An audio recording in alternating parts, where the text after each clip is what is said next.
पिंपरी चिंचवड मधील जे मध्यवर्ती भागामध्ये जे घरे सांगण्यात आलेली आहेत, त्या साईडला आपण प्रत्यक्ष साईट व्हिजिट केलेली आहे. खाली हा व्हिडिओ सुरू झालेला आहे. याच्यामध्ये जर तुम्हाला अर्ज करायचा असेल, तर याच्यासाठी जे काही आवश्यक नियम, पात्रता, अटी, ऑनलाईन फॉर्म कुठे भरतात, साईट कोणती आहेत, कसा फॉर्म भरतात, याची पूर्ण माहिती आपण या व्हिडिओमध्ये पाहणार आहोत. चॅनलला तुम्ही पहिल्यांदा असाल, चॅनलला सबस्क्राईब करा, व्हिडिओला लाईक करा. म्हणजे असेच तुम्हाला PMRDHचे रिलेटेड जे काही आहेत, जसे की इन्कम ग्रुप असेल त्यांचा, त्यानंतर जे तुमचे कागदपत्र कोणते असणार आहेत, ही सर्व माहिती आपण या व्हिडिओमध्ये पाहणार आहोत. सर्वप्रथम या साइटवरती जे 15 तारखेला आता हे सुरुवात झालेली आहे. 19 तारखेपासून तुम्ही अर्जाला सुरुवात करू शकता. म्हणजे फॉर्म तुम्ही 15 ला भरू शकता, पण 19 तारखेपासून त्या फॉर्मला पूर्णतः सुरुवात होणार आहे. हा फॉर्म कसा भरायचा याचा पण आपण व्हिडिओ बनवून या चॅनलवरती टाकणार आहोत. तर तुम्ही व्हिडिओला स्किप करू नका, व्हिडिओ पूर्ण बघा, कारण व्हिडिओ खूप महत्त्वाचा होणार आहे. या लॉटरीमध्ये तुम्हाला भाग घ्यायचा असेल, तर सर्वप्रथम तुम्हाला जी माहिती तुम्हाला मी सांगणार आहे, की याच्यामध्ये 2 प्रकारचे घर इथे सांगण्यात आलेले आहे. एक म्हणजे EWS, एक म्हणजे LIG. EWSचा अर्थ असतो इकॉनॉमिकली वेकर सेक्शन. त्यानंतर LIG लोअर इन्कम ग्रुप. याच्यासाठी हे 2 इन्कम ग्रुप सांगण्यात आलेले आहेत. 833 घरं म्हणजे पेट क्रमांक 1 आणि पेट क्रमांक 2 असे त्यांनी त्यांच्या PDF मध्ये जे त्यांचं जे जाहिरात आलेली आहे, त्याच्यावरती त्यांनी सांगितलेलं आहे. याच्यासाठी काही घरांसाठी 2.50 म्हणजे ₹2.5 लाख सबसिडी सुद्धा सांगण्यात आलेली आहे. ते कोणत्या लोकेशन्सना असणार आहे ते पण आपण पुढे पाहणार आहोत. त्यानंतर आपल्याला या घरांचा एरिया कसा असतो? किती स्क्वेअर फीटचे घरं आहेत आणि कन्स्ट्रक्शन क्वालिटी कशी आहे? त्यानंतर आपल्याला जे काही इमारती आहेत, त्यांच्या ज्या इमारती दिसतात आपल्याला अंडर कन्स्ट्रक्शनमध्ये, काही इमारतीच्या खाली शॉपसुद्धा देण्यात आलेले आहेत. तर शॉप कसे असणार आहेत, ही सर्व माहिती आपण पाहणार आहोत. याच्यासाठी काही इन्कम त्यांनी जे सांगण्यात आलेले आहेत, त्यानंतर काही कागदपत्रे सुद्धा तुमच्याकडे असणे आवश्यक आहे. सर्वप्रथम आपण कागदपत्रे कोणती असणार आहेत, त्याची माहिती पाहणार आहोत. तर चला आपण त्या व्हिडिओला आता सुरुवात करू. बघा साइडला आपण जे डॉक्युमेंट लावलेले आहेत. सर्वप्रथम आपण जे मॅरिड पर्सन आहेत त्यांची माहिती पाहणार आहोत. जे मॅरिड पर्सन आहेत त्यांना जर इथे अर्ज करायचा असेल, तर सर्वप्रथम तुम्हाला जे कागदपत्र सांगण्यात आलेले आहेत, जसे की Aadhaar card, PAN card, domicile certificate, उत्पन्नाचा दाखला किंवा तुमचं ITR किंवा जर तुमचं लग्न झालेलं आहे, मॅरिड पर्सन, तर त्यांच्यासाठीचे असलेले स्पाउस म्हणजे पत्नीचे आधार कार्ड, पॅन कार्ड आणि तुम्ही स्पेशल कॅटेगरीमधून जर तुम्ही अर्ज करत असणार, तर तुमच्याकडे ते स्पेशल कॅटेगरीचं सर्टिफिकेट असणे आवश्यक आहे. जसे की SC कॅटेगरी, NT कॅटेगरी, त्यानंतर हँडिकॅप, NT कॅटेगरी असे जे कॅटेगरी ते सांगतील त्यांच्या PDF मध्ये ते पूर्ण माहिती आपण पाहणार आहोत. मॅरिड पर्सनसाठी तुम्हाला सर्वप्रथम तुमचा आधार कार्डला जो मोबाईल नंबर लिंक आहे, तो असणे आवश्यक आहे. कारण की जेव्हा आपण ऑनलाईन फॉर्म भरतो, जेव्हा तो आधारला ओ-टी-पी मागण्यात येतो आणि ओ-टी-पी मागितल्यानंतर ते व्हेरिफाय होत असते डिजिलॉकरला. हे त्यांच्यासाठी मोस्ट आहे. त्यानंतर पॅन कार्ड, त्यानंतर डोमिसाईल सर्टिफिकेट 1 जानेवारी 2018 नंतरचं तुमच्याकडे डोमिसाईल सर्टिफिकेट असणे आवश्यक आहे. त्याच्यापूर्वी जर असेल तर तुम्ही आताच काढून घ्या. आय थिंक 1 वीक लागतो तिथे काढण्याला, जे सेतू कार्यालयामध्ये जाऊन तुम्ही काढू शकता. म्हणजे तुम्हाला डोमिसाईल सर्टिफिकेट हे बारकोडवालं असणे आवश्यक आहे. कारण की ते त्यांच्या पोर्टलला ते बारकोड स्कॅन होतं आणि नंतर मग ते व्हेरिफाय होत असते. हे झालं तुमचं डोमिसाईल. उत्पन्नाचा दाखला, जे नोकरी करत असणार त्यांच्यासाठी इन्कम टॅक्स रिटर्नची फाईल तुम्ही बनवून घ्या. ITR जो असतो तो, त्यानंतर तुम्हाला तो तिथे अपलोड करावा लागतो आणि तो व्हेरिफाय होत असतो. जे नोकरी करत नाही, जे व्यावसायिक आहेत, ज्यांना फॉर्म भरायचा आहे, तुम्ही त्यांच्यासाठी उत्पन्नाचा दाखला बनवून घ्या, जो तहसील कार्यालयामध्ये मिळून जातो. त्यानंतर मॅरिड पर्सनसाठी त्यांच्या पत्नीचे आधार कार्ड आणि पॅन कार्ड, ते पण सुद्धा मोबाईल लिंक असणे आवश्यक आहे, आधार कार्डला पत्नीचा. आणि लग्नानंतरचंच मिसेसचं नाव तुम्ही, ज्यांच्या नावाने तुम्ही फॉर्म भरत असणार, त्यांच्या नावाचं मिसेसचं नंतर त्यांच्या मिस्टरांचं नाव लागलेलं असणे आवश्यक आहे.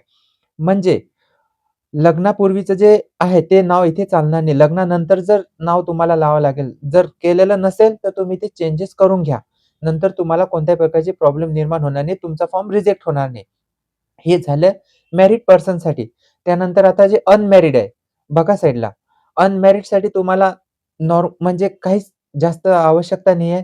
तुमच्याकडे Aadhaar card, PAN card, domicile certificate, income tax return, उत्पन्नाचा दाखला आणि स्पेशल कॅटेगरीमधून जर तुम्ही फॉर्म भरत असणार, तर ते स्पेशल कॅटेगरीचं सर्टिफिकेट असणे आवश्यक आहे.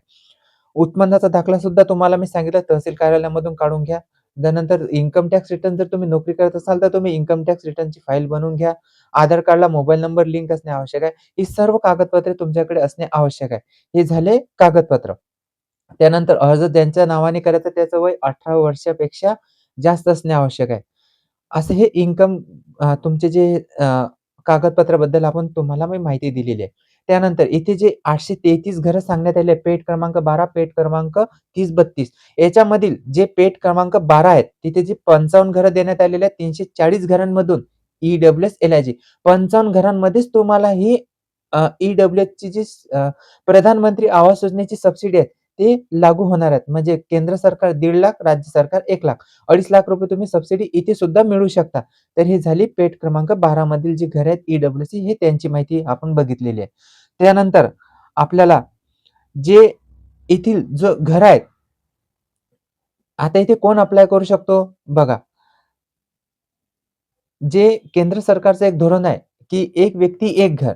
ऑलरेडी जर तुमचं घर असेल पिंपरी चिंचवड महानगरपालिकेमध्ये पी-एम-आर-डी-एच्या हद्दीमध्ये, तर तुम्ही इथे अर्ज करू नका.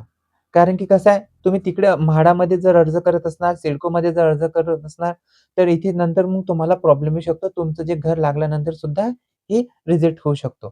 त्यानंतर आपण जे त्यांची जी पोर्टल आहे, त्या पोर्टलला सुद्धा ही माहिती अपडेट झालेली आहे, की स्टेप बाय स्टेप त्यांचं पोर्टल तर आपण जे त्यांची माहितीची पोर्टल अपडेट झालेली आहे. तुम्हाला कोणत्या स्टेप बाय स्टेपला जायचं आहे, तर त्याची माहिती आपण पाहणार आहोत. व्हिडिओ आवडला असेल, व्हिडिओला लाईक करा, चॅनलला सबस्क्राईब करा. तर चला आपण त्या व्हिडिओकडे आता आपण वळू. बघा ते पी-एम-आर-डीचं जे पोर्टल आहे, त्या पी-एम-आर-डीच्या पोर्टलमध्ये सेक्टर 12 ईडब्ल्यूएस पी-एम-आय 2025 त्यानंतर सेक्टर 12 अफोर्डेबल हाउसिंग स्कीम एल-आय-जी 2025 आणि सेक्टर 30-32 हे तिन्ही पोर्टलमध्ये जी माहिती आहे, तुम्हाला ज्या पोर्टलमध्ये जाऊन फॉर्म भरायचा आहे, तिथे तुम्ही फॉर्म भरू शकता. त्यानंतर आपल्याला जे त्यांची डेट वाईज त्यांनी जी माहिती देण्यात आलेली आहे, इम्पोर्टंट डेट आणि स्कीम ही सर्व माहिती आपण पुढे पाहणार आहोत. त्यानंतर आपल्याला हे जे सुरुवात होणार आहेत 19 डिसेंबर 2025 तिन्ही पोर्टलला एकच डेट सांगण्यात आलेली आहे आणि तुम्हाला शेवटची तारीख तिथे सांगण्यात आलेली आहे. ॲप्लिकेशन सुरुवात 19 डिसेंबर 2025 पासून सुरुवात झालेली आहे. त्यानंतर स्टार्ट सुद्धा 19 डिसेंबर 2025 पासून सुरुवात होणार आहे 12 वाजता. ॲप्लिकेशन डेट तुम्ही 27 जानेवारी 2026 पर्यंत तुम्ही फॉर्म भरू शकता. 4:59 म्हणजे 5 वाजेपर्यंत. ऑनलाईन पेमेंट तुम्हाला करायचं आहे 27 जानेवारी 2026 रातच्या 12 वाजेपर्यंत. आर-टी-जी-एस, एन-ई-एफ-टी पेमेंट जर तुम्हाला करायचं असेल तर 28 जानेवारी 2026 दुपारी 3 वाजेपर्यंत. त्यानंतर तुमचा जो पहिला ड्रॉप आहे 11 फेब्रुवारी 2026ला तुमचा पहिला ड्रॉप लागणार आहे. त्यानंतर तुमचा फायनल ॲप्लिकेशन पब्लिश म्हणजे 17 फेब्रुवारीला तुमचं जे फायनल ॲप्लिकेशन आहे तुम्ही फॉर्म भरलेले आहे की नाही त्यांची सुद्धा एक लिस्ट लागणार आहे. त्यानंतर या लॉटरीचा रिझल्ट जो सांगण्यात आलेला आहे, तो आपण पुढे पाहणार आहोत. फायनल ॲप्लिकेशन रिझल्ट 17 फेब्रुवारीला लागल्यानंतर त्यांचा जो पूर्ण फायनल लिस्ट असते, त्याच्यामध्ये ते पूर्ण तिथे त्यांच्या पोर्टलवरती अपडेट होत असते आणि लॉटरी लागणार आहे 26 फेब्रुवारी 2026 सकाळी 10 वाजता. म्हणजे तुम्हाला इथे अर्ज करायचा आहे, तर तुमच्याकडे भरपूर वेळ आहे आणि 7 मार्चपासून तुम्हाला भरलेली अमाउंट रक्कम रिफंड होणार आहे. तर अशी ही आपण त्यांच्या पोर्टलवरती माहिती बघितलेली आहे. हा व्हिडिओ बघितल्यानंतर तुमच्या मनामध्ये जर काही प्रश्न निर्माण झाले असतील, तर निश्चित हमखास कमेंट करा. आपण त्या कमेंटला उत्तर देऊ. भेटूच असा एक आणखी व्हिडिओ घेऊन पी-एम-आर-डीच्या रिलेटेड जे त्यांची माहिती जेव्हा त्यांची जी पी-डी-एफ येणार आहे, त्यांच्या पोर्टलमध्ये वेळोवेळी जी माहिती अपडेट होत असते, त्याची माहिती तुमच्यापर्यंत पोहोचवण्याचं काम या प्रवीण रिअल इस्टेट या YouTube चॅनलवरती तुम्हाला वेळोवेळी मिळत जाणार आहे. व्हिडिओ आवडला असेल तर व्हिडिओला लाईक करा, चॅनलला सबस्क्राईब करा. त्याचे काही पैसे आम्हाला मिळत नाही आणि ते पण पैसे तुम्हाला द्यावे लागत नाही. जस्ट एक मोटिव्हेशन मिळते तुमच्यापर्यंत असे व्हिडिओ बनवण्यासाठी. तर चला विश्रांती घेतो. धन्यवाद.